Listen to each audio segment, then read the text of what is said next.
Assalamualaikum warahmatullahi wabarakatuh. Ketemu lagi dengan saya Dinasik MD Update. Larangan mudik yang dikeluarkan pemerintah akan berdampak terhadap aspek sosial, ekonomi, politik, dan hukum di tengah masyarakat.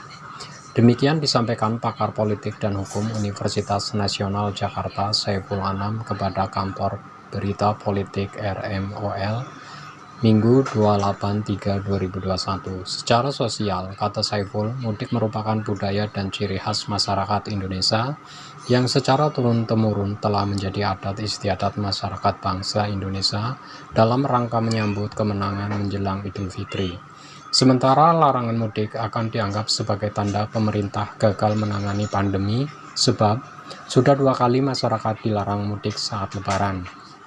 Kalau tahun kemarin sudah dilarang, lalu tahun ini dilakukan pelarangan kembali, artinya dapat dinilai pemerintah gagal menangani pandemi yang sampai setahun lebih berlarut-larut, ujarnya pada kantor berita politik. Pelarangan mudik katanya juga akan berakibat terhadap kelancaran ekonomi di daerah, di mana biasanya terjadi pergerakan uang dalam jumlah besar di daerah saat mudik dibolehkan.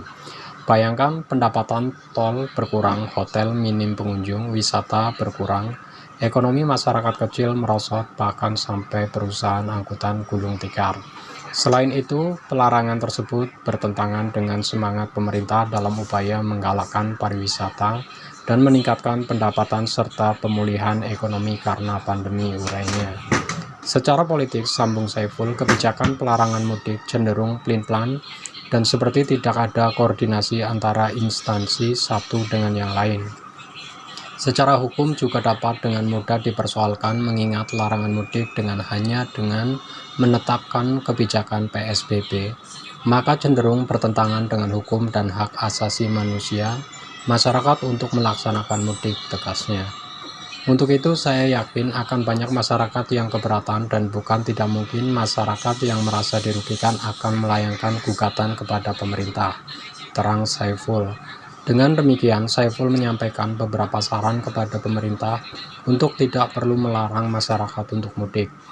Akan tetapi misalnya cukup dengan memberlakukan tes ketat dengan genosit, swab atau PCR, hingga secara sosial, ekonomi, politik, dan hukum pemerintah cenderung tidak dipersoalkan, pungkas Saiful.